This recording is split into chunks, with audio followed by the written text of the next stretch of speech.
Next generation ஒண்ணுமே இல்லாம தான் இருக்கும். ஒண்ணுமே இல்லாம இருக்கும். ஆஸ் எ டாக்டர் நான் பார்த்துட்டு இருக்கேன். சின்ன சின்ன பசங்க, கல்யாணமான பசங்க வந்து இம்பார்ட்டண்டா வந்துட்டு இருக்காங்க. சின்ன பொண்ணுங்களுக்கெல்லாம் பிசிஓடி ப்ராப்ளம் இருக்கு. இது எல்லாமே வந்து உணவு தான் ப்ராப்ளம்ங்க. உணவு தான். உணவே மருந்து, அதை ஞாபகம் வச்சுக்கோங்க. சாம்பார் சாதம் சாப்பிட்டா அந்த மாதிரி ரிலீஸ் ஆகும்.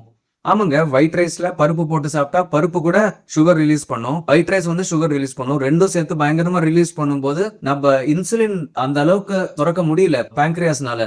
அதுவே வந்து நம்ம பாரம்பரிய அரிசி சாப்பிட்டோம்னு வச்சுக்கோங்களேன், அது லோ கிளைசமிக் இண்டெக்ஸ்ன்றதுனால சுகர் வந்து கிராஜுவலா ஜென்டலா ஸ்லோவா ரிலீஸ் ஆகிறதுனால பேங்க்ரியாஸ்னால அதுக்கு ஏத்த மாதிரி இன்சுலின் ரிலீஸ் பண்ண முடியும். நான் பாரம்பரிய அரிசி பத்தி சொன்னேன். பாரம்பரிய அரிசி டயபெட்டிஸ்க்கு ரொம்ப நல்லதுன்னு சொல்லியிருக்கேன். இது டயபெட்டிஸ்க்கு மட்டும் இல்லைங்க, கொலஸ்ட்ரால்க்கு ரொம்ப நல்லது. ஏன்னா அதுல ரைஸ் பிரான் ஆயில் இருக்கிறதுனால கொலஸ்ட்ரால்க்கு ரொம்ப நல்லது. கான்ஸ்டிபேஷன் ப்ராப்ளம்க்கு ரொம்ப நல்லது.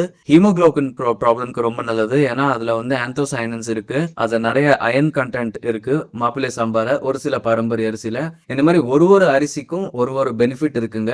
இதுதான் உணவே மருந்துன்னு நம்ம முன்னோர்கள்லாம் சொல்லியிருக்காங்க. நம்ம அரிசியிலேயே நிறைய மருத்துவ குணம்லாம் இருக்கு. அதெல்லாம் மிஸ் பண்ணி என்னமோ ஒண்ணுமே சத்து இல்லாத, ஒண்ணுமே இல்லாத வந்து வெள்ளை அரிசியை போய் நம்ம சாப்பிட்டுட்டு இருப்போம். கண்டிப்பா அதை நம்ம ஸ்டாப் பண்ணியே ஆகணும். இல்லாட்டி